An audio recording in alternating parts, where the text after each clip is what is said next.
They called him arrogant, they called him broke, they called him a cautionary tale. But what if Damon Dash was right, just too early? What if the real reason he fell was because the system was never built for independent black wealth to survive? He told us to own everything, to never beg the gatekeepers, to walk like a boss even if you couldn't afford the shoes. But here's the problem no one wants to admit. You can't out-vibe poor infrastructure. You can't out-talk bad accounting. You damn sure can't build an empire on ego alone. This isn't just a story about Damon Dash. It's a warning shot to every black entrepreneur who thinks ownership is enough. This is Sankofa PaperTrails. We don't just chase clout, we chase clarity. And today, we follow the money. Before the lawsuits, before the fallout with Jay-Z, before the headlines called him broke, Damon Dash was a financial force in hip-hop. He was a co-founder of Roc-A-Fella Records alongside Jay-Z and Kareem Burke. And under Dame's leadership, that label helped launch one of the greatest rap careers of all time, Jay-Z. But Dame wasn't just a music exec, he was a mogul in motion. He pushed into fashion with Rocawear, into the film industry with Paid in Full, into tech before streaming was cool. He thought big, he lived big, he spent even bigger. Don't take our word for it. Here's Cameron, one of Dame's closest industry peers, talking about the way Dame Dash moved his money. Crazy last thing, and I'm just saying, it's his spending. Dame would be set for life if he knew how to manage his money. He made more than enough money not to work no more. But like with Dame, I would love to do the things Dame did. Fly private for 5 years straight, buy 2 mansions in London. I would love to have 2 lofts in Tribeca right around the corner for each other. $20,000 for this loft, $20,000 for that loft around the corner. So you got $40,000 a month for just lofts, airfare, flying everywhere. I would have loved to have the biggest mansion in Alpine, New Jersey. Dame is the only that I ever seen to this day. I'm talking about to this day, and I've been in a lot of places, and like I said, maybe I haven't been in the right places. I've never seen a with a urinal in their house yet. But you can't get mad at for not spending how you spend and say you shouldn't have to be working no more. And that's the problem right there. That's the problem that plagues many black entrepreneurs. Dame didn't just make money, he wore it. Loud, proud, and public. He didn't just rent wealth, he performed it. Private jets, luxury properties, custom suits, champagne like water. At his peak, Dame Dash made it clear you were gonna see every dollar he made. Let's break down what Cameron said, because it wasn't just flexing, it was financial foreshadowing. 2 Tribeca lofts, $20,000 each. That's $40,000 a month, just on rent. Flying private for 5 years straight, that's hundreds of thousands a year minimum. 2 mansions in London, 1 estate in New Jersey, complete with a gold-plated urinal like he's running VIP bottle service out of the guest bathroom. Dame Dash didn't just spend, he outspent. He didn't believe in saving. He bragged money is to be used. To him, motion was proof of success. Stillness looked too much like failure. This was philosophy, a belief system.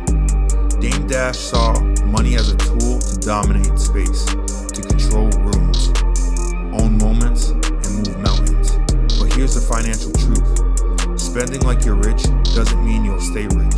You can make $1 million a year, but if you spend $2 million to keep up with appearances, that's not wealth, that's financial quicksand. When your income is tied to an industry as volatile as music and fashion, you don't just need money, you need margin. But Dame wasn't building margin, he was building monument at any cost. Instead of long-term equity, he chose short-term luxury. Instead of liquidity, he bought liabilities. Instead of owning modestly, he borrowed loudly. And in a world of business, the faster you move without financial breaks, the harder the crash. Because money doesn't care about your philosophy, it only cares about your math. Let's move past the image, past the lifestyle. Let's talk numbers. Because at some point, the math has to math. $40,000 a month on real estate, that's $480,000 a year just in rent. For 2 lofts in the same neighborhood. Private flights, those aren't flexes, they're financial furnaces. One leg alone could to run 5,000 to 20,000, depending on the distance. Now multiply that by 5 years of flying private like it's Uber. Multiple properties from London to New Jersey, that's not just a mortgage.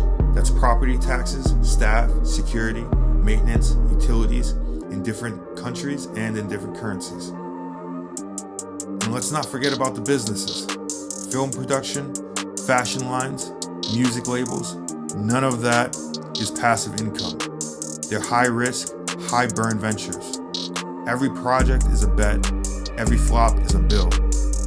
Now factor in child support from multiple relationships, legal battles that drag on for years, business deals gone sideways, unpaid debt that snowballs. By 2019, Dame Dash was once worth $50 million. He told a judge he couldn't pay a $2,400 debt. He literally claimed to be broke. And here's what most people miss. It wasn't just the spending. It was what we call ego economics. This is pretty prevalent in the Black community, and this is one of the main purposes that I created this channel. He didn't just build cash flow, he built castles. He didn't just invest in a quiet return, he invested in a loud reputation. He didn't diversify risk, he multiplied visibility. He thought the money would never stop. He thought every room he walked in would have another opportunity, another payout, another yes. But here's the thing, when your business model is built on being the man, the second you're not, the whole empire starts to crumble. Because the monuments don't pay dividends. You can't cash out on a fur coat, a rented yacht doesn't build equity, and fame, no matter how loud, doesn't cut checks when the market gets quiet. Dame Dash didn't go broke overnight. He bled slowly, pride first, then paper. To understand Dame Dash's downfall, you have to understand the mindset. Because this wasn't just bad luck, it was a belief taken too far. Dame Dash believed in betting on yourself. He preached ownership, independence, and boss talk. He told young creators, don't work for nobody, own your own, be your own man. And on the surface, the message was powerful, especially in a culture tired of exploitation. But here's the trap. Dame Dash confused ownership with isolation. He thought if he wasn't in control, he was being controlled. He didn't believe in partnerships. He believed in dictatorship. His way or nothing. That's why the fallout with Jay-Z hurt so deeply. Because Jay wasn't just a friend. He was a financial ecosystem. But when Roc-A-Fella sold to Def Jam and Jay became president, Dame felt betrayed. He said, you're either with me or you're with them. So he doubled down. Started his own ventures, more films, more fashion, more businesses. But without Jay's commercial gravity, the orbit weakened. And without a team to challenge him, questioning him, or to slow him down, Dame was running at full speed with no brakes. You see, confidence is valuable, but unchecked confidence turns into arrogance, and arrogance is expensive. He refused to corporate deals because they felt like slavery. He rejected investors because he didn't want to answer to nobody. He trashed the idea of saving, scaling, or simplifying. Because in Dame's world, being a boss meant you're doing it all alone. And that's not entrepreneurship, that's ego in disguise. The truth. Ownership without structure is chaos. Hustle without discipline is noise. And pride without profit is a liability. Dame's downfall wasn't because he lacked vision. It's because he lacked evolution. He stayed loyal to a philosophy that stopped serving him. And by the time he realized it, it had already cost him everything. Dame Dash's story is powerful to the culture, to the Black community, to all Black entrepreneurs. Because what happened to Dame, it happens to all of us, over and over again. We're taught to chase the bag, but not how to protect it. We celebrate loud success, but whisper about quiet collapse. We glorify the come up, but we shame the slowdown. Dame embodied the Black capitalist dream. Own the label, start the brand, control your name, be the boss. But we rarely ask, what's the cost of being the boss when there's no system behind it? Dame was right to reject exploitation, right to preach independence, right to promote ownership. But ownership without financial literacy, no exit plan, no trusted counsel, is just a new kind of hustle, dressed up in a designer. We don't build just by avoiding the white man's contract. We build wealth by understanding contracts, ownership, taxes, equity, burn rate, partnerships, and longevity. Dame Dash became a symbol of resistance, but also a warning. Because in our community, we often confuse visibility with value, position with power, control with competence. And when the money dries up, so does the crowd, so does the spotlight, and so do the options. And what you're left with is the truth. Dame was brilliant, but brilliance without structure, that's a flame with no fireproofing. It'll burn out, then burn you. This isn't about clowning Dame Dash. It's not about roasting another black man who fell from the top. It's deeper than that. This is about what happens when financial genius isn't paired with financial discipline. When we're taught how to get money, but not how to grow it. When we're trained to reject exploitation, but never show how to build sustainable systems of our own. Dame Dash was never just a music exec.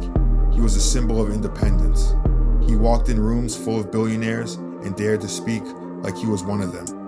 No code switching, no suits to impress, no corporate leash. And for that, he inspired an entire generation of creatives, founders, and dreamers. But here's the hard truth. Being anti-corporate is not a financial strategy. Preaching ownership means nothing if you can't protect your assets. You can own 100% of something and still end up with 0% if you don't know how to manage it. Because wealth isn't just made from what you control, it's made from what you preserve. And Dame didn't preserve anything. Not his money, not his businesses, not his relationships. He burned bridges as fast as he burned cash. And in the end, he was left with what too many black entrepreneurs face: the right ideas, the wrong infrastructure. So let's use this moment to learn what's more important, ownership or longevity. Was Dame ahead of his time or trapped by his ego? Is it possible to be pro-black business without becoming anti-business? Drop your thoughts in the comments below. Be real, and don't forget to like and subscribe if you'd like me to create more content like this. Because every headline about a fall from grace is really a lesson in financial literacy. This is Sankofa PaperTrails. We don't just chase clout, we chase clarity, and we follow the money all the way to the truth.